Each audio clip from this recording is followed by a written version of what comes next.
Imagine walking into a church and not recognizing the face of the one at the altar. The stained glass windows gleam with the morning light, but something there feels off. Jesus is there, but he's not who you thought he was. What if the image you've seen your whole life was a fabrication? What if the true face of Jesus was erased, replaced by a carefully painted lie meant to control, oppress, and divide? This isn't just a story about skin color. It's about power, silence, and a hijacked faith, a truth hidden right in front of our eyes. For centuries, millions of people have closed their eyes and pictured the same face. Pale skin, long brown hair, carefully waved, gentle eyes, a gaze that conveys peace. This is the Jesus who inhabits paintings, cathedrals, medallions, stained glass, crucifixes. A face so familiar, it's no longer questioned. So repeated, it's come to be accepted as truth. But what if it isn't? We're not talking about an aesthetic detail. It's not about style or artistic representation. It's about identity. It's about how faith was shaped, not by truth, but by interests. Not by the Bible, but by the brushes of powerful men. Let's go back in time. Picture Jesus walking the dusty streets of Nazareth, his feet covered in the coarse sand of Galilee, the sun beating down on his skin, simple clothes of a people resisting under Roman rule. His hair, short, textured, his skin, dark, like the earth scorched at midday. His appearance? Ordinary, invisible to eyes seeking outward majesty. And there's the first crack. Jesus wasn't European. He wasn't born in France. He didn't live in Renaissance Italy.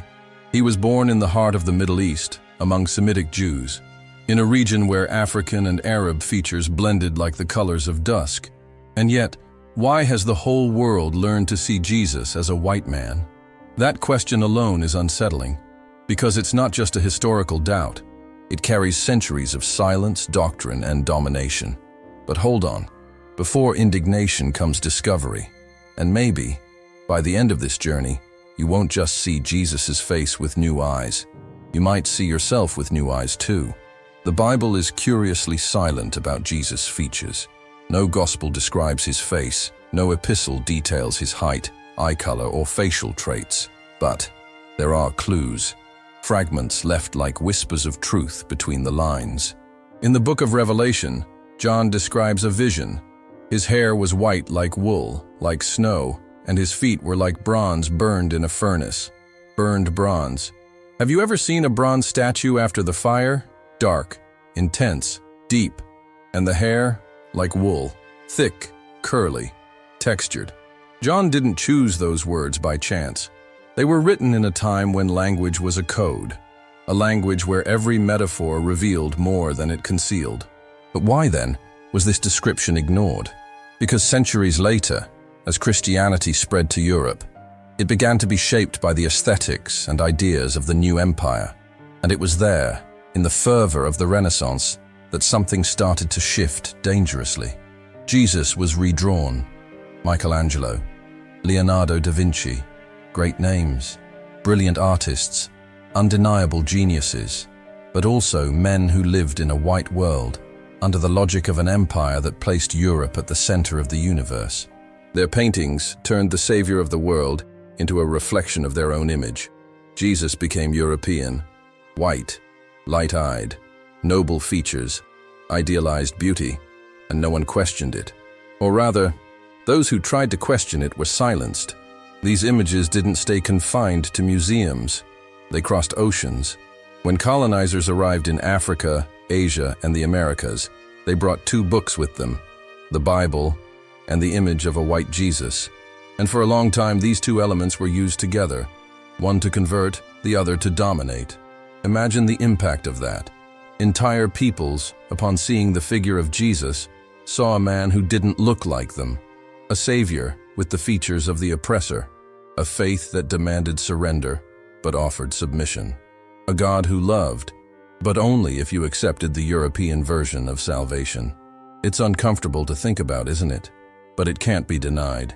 The image of Jesus became a tool, a symbol, an invisible code that said, the divine is white. And with that, the world built a dangerous association that purity truth, and even salvation had a color. And it wasn't the color of most of humanity. This distortion has consequences to this day. It's not just a theological issue. It's social, psychological, identitarian. Black people, indigenous people, Asians. For centuries, they grew up seeing a God who didn't look like them, a foreign God, and that left deep scars. Because when you don't see yourself in the image of the divine, something inside you learns it doesn't belong. But the real story is there, hidden in sacred texts, in ancient traditions, in ignored fragments. In Matthew, there's a seemingly simple detail with powerful implications. Joseph, Mary, and the young Jesus flee to Egypt. They escape Herod. They seek refuge on the African continent. And there, they go unnoticed. But think about it. How would a family with pale skin and European features hide in Egypt, among Africans? They wouldn't. They'd stand out. They'd be noticed, pursued. But they went unnoticed because they looked like the local people, because their skin color was familiar to that hot ancestral land. And there, another crack appears in the stained glass. The truth is scattered everywhere. In Simon of Cyrene, who helped Jesus carry the cross, coming from North Africa. In the Ethiopian eunuch, one of the first converts to Christianity. In the early Christian communities of Ethiopia, who painted Jesus with dark skin long before Europeans depicted him as white. But what happened to those representations? They were erased, replaced, relegated to the margins of history, not for lack of faith, but for an excess of control. Faith, when it becomes a tool of power, stops liberating. And that's exactly why this conversation is so urgent. We're not here just to discuss the color of a sacred face. We're here to understand how images shape beliefs, how beliefs shape identities, and how identities, when erased, leave wounds that last generations.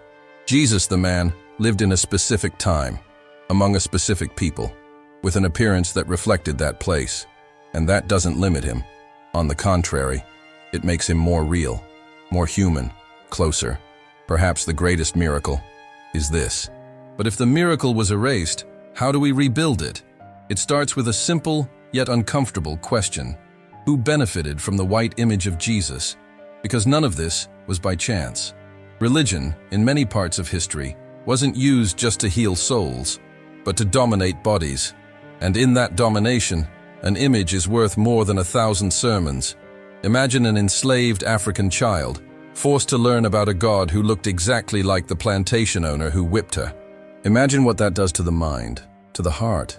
Faith, which should liberate, becomes a chain, and the Savior turns into a symbol of oppression. It's hard to think this way, but it's necessary, because history isn't fixed with silence. And as long as we ignore this past, we'll keep reproducing a sick present. The image of a European Jesus, spread to the four corners of the world, didn't come from the Bible. It came from a desire for control. And that control seeped into the most sacred corners of faith. During the colonial period, missionaries didn't just bring the gospel. They brought doctrines, norms, impositions. Above all, they brought an image, a face, a standard, an ideal. A Jesus who legitimized the order they wanted to maintain. And for that ideal to work, the others had to be erased. And so, the true face of Jesus, more like the poor, the marginalized, the invisible, was slowly silenced. Can you see the irony? Jesus, who was born among the dispossessed, who walked with prostitutes, tax collectors, and lepers, who defied the empire, was turned into a symbol of an empire. He who said, "The last shall be first," was used to justify systems that always kept the same people on top. He who washed his disciples' feet became a static figure on golden thrones. And then came resistance. Even amidst the chains, the true Christ remained alive, in the whispered songs of the enslaved, in the tearful eyes of those praying for liberation, in every act of faith that dared to imagine a God who looked like them, not like the oppressors. In the 20th century, that cry grew even louder. Theologians like James Cone began asking aloud what many had long felt in silence. If Jesus stands with the oppressed, then why is he painted as the oppressor? Cone created Black liberation theology, and in it, Jesus wasn't a distant, ethereal European. He was a black man, a marginalized Jew, a body marked by injustice, a face that bled for the real world's pains. This shift wasn't just symbolic, it was profound, it was urgent, it was revolutionary, and it echoed.